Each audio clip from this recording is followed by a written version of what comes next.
Hey everyone, thanks for tuning in. So today we're actually going to be talking about something that we've spoken about before, but it is different considering the environment that we're in with this COVID-19, the stay-at-home orders, all these other things. We're talking about what you should look at and how you should select your agent that you're going to be using for buying or selling a house. Now, there's a lot of things out there, a lot of information out there. So this is just an effort of trying to get you to focus a little bit better in making your selection. So you guys already know who I am. My name is Peter with Heroes Real Estate Group. If you have any comments, questions, concerns, feedback, anything at all, if you disagree with everything I'm saying, hey, listen, let me know. Give me a call, shoot me a text, 407-308-4518. Send me an email at peter@flreagent.com. And listen, we'll talk about it. And if you have questions, I'll answer your questions. If you need help, I'll help you out. And then we'll take things from there. So we're talking about selecting an agent today. There's a few things you need to be looking at, especially considering the current environment. First and foremost, you have to be able to find an agent who is able to adapt to the changing market. Real estate in and of itself is a constantly evolving market. You have to find an agent that is comfortable with change, honestly, comfortable with change. A lot of agents just don't like change. Think back if you ever sold or bought a house when e-signature started coming out years ago, right? How many agents did you think actually kept, or did you experience actually kept requiring wet signatures? Listen, I've dealt with it today, not today, but like a few months ago. A few months ago, I was on a deal and I was doing transaction documents here and there. I had to wait every time I needed a signature from the other agent because they only dealt with wet signature on their end. They didn't require me to deal with wet signatures, but they only dealt with wet signatures with their client. And that was from the realtor, not the client, because I spoke to the client later on. Now, another realtor I dealt with, everything was wet, even mine. Like, they required, if I made an offer on the property, we had to actually go to their office, do a wet signature in their damn office, and then walk away from there at that point and kind of deal things as they evolve. Like, I'm sorry, but it is 2020. Unless there's like a new rule, a new restriction, a new requirement from either NAR, the National Association of Realtors, whatever, the IRS or whoever, right? That you need a wet signature, I'm sorry, but it's 2020. You should have an agent that adapts to that time, right? That's one thing. Number two, navigate. Okay, they need to be able to navigate through the virtual market right now, right? And what I mean by that is, look, virtual showings, virtual listing appointments, virtual this, virtual that. They should be able to do as much as they possibly can virtually, which kind of piggybacks off of the first one. They should be able to have a camera interview like this with you in terms of listing a property. They should be able to have a camera interview like this in terms of going over the pros and cons of a potential property if you're buying. They should be to do pretty much almost everything through camera unless you physically need to be there, which, you know what?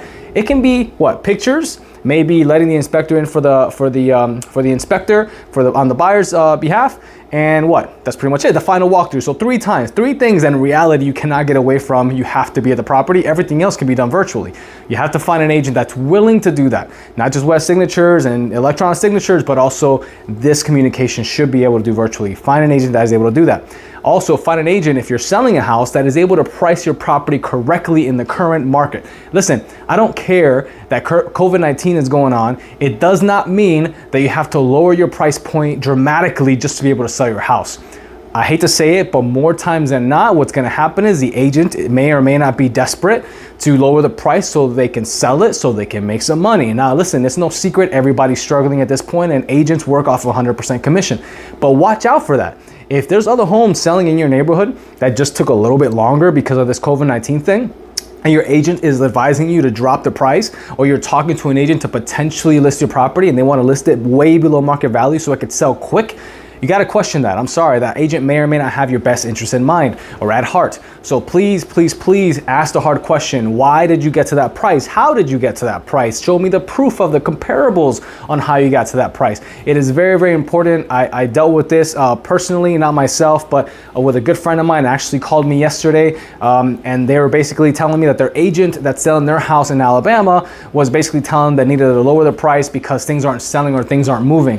Well, it's not that they're not moving. They're actually priced good in terms of price point in the area. It's just slower because guess what? Everybody's in their damn houses and they can't go out. So that's the only problem. So make sure you get, with an agent about that, and make sure you choose based on their knowledge and expertise, not just on, what they want to make it happen, right? All right, next, determine on what to offer on if you're buying a property. So what I mean is, I'm sorry, that was a little convoluted in the beginning, but basically if you're selling your house to buy a house, or even if you're just buying a house, get with an agent that is able to look at the market and determine what a good offer is for a property, to purchase a property, whether it be for yourself because you're selling or because you're just buying a house as a first-time home buyer. It doesn't matter. Like, last thing you need is an agent that looks at a listing and says, that listing is priced at $300,000. I think we're gonna offer $150. Like, it sounds ridiculous, but I've had people ask me to do that. I've had buyers ask me to lowball sellers like that, and I've told them no. Straight up. You know why? Multiple reasons. One, that seller's gonna get offended, and at that point, even if you were to come back with a realistic offer, what the hell are they gonna do? They're gonna look like, you know what? This guy's playing games. They disrespected me the first time. I'm not gonna deal with them, you know? And I know you've probably heard of this before. You've dealt with it yourself. So listen, don't do that, right? Especially if it's a house that you actually want. Listen, make a fair offer and that's it. Done. Don't try to lowball them to the point where it's disrespectful because you're just never gonna get an offer. Think about that. Keep that in mind. Make sure you have an agent that is willing to tell you what you need to hear as opposed to what you want to hear.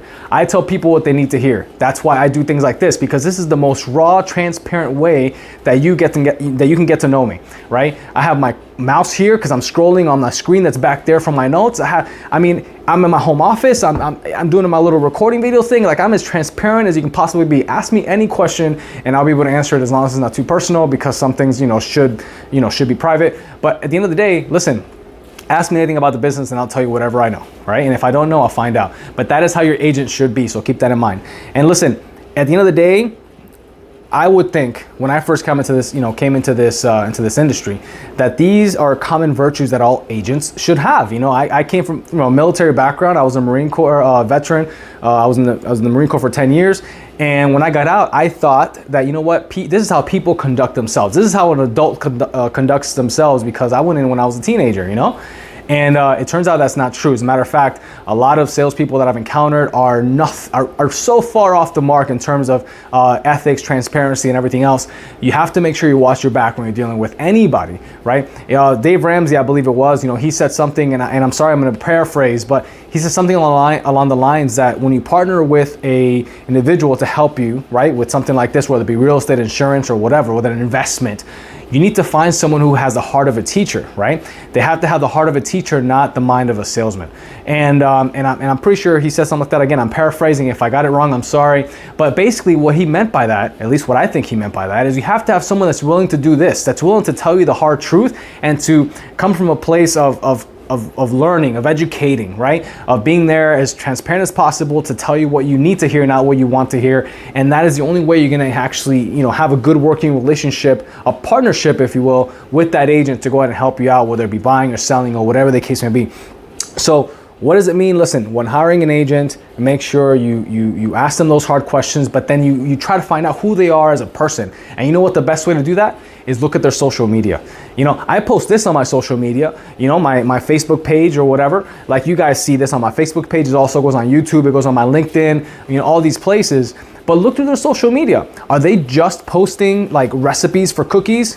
I have a recipe for a brownie that I haven't posted yet, but that comes later. Ask me for it. I'll give it to you. But listen, are they just posting things like that? Or are they posting memes? Or are they posting, fun things that have to do with who they are as a person, life, if you will? But are they also posting things like this, educational things, helping the consumer out? That's what you got to look at, because social media in and of itself is going to be the rawest form you're going to see anybody. So make sure you look at their social media profile. What does that tell you about the person? Because whatever you see on their social media profile and how they answer the first few questions when you interview them is the person you're going to be dealing with for the length of that transaction. So be smart about it.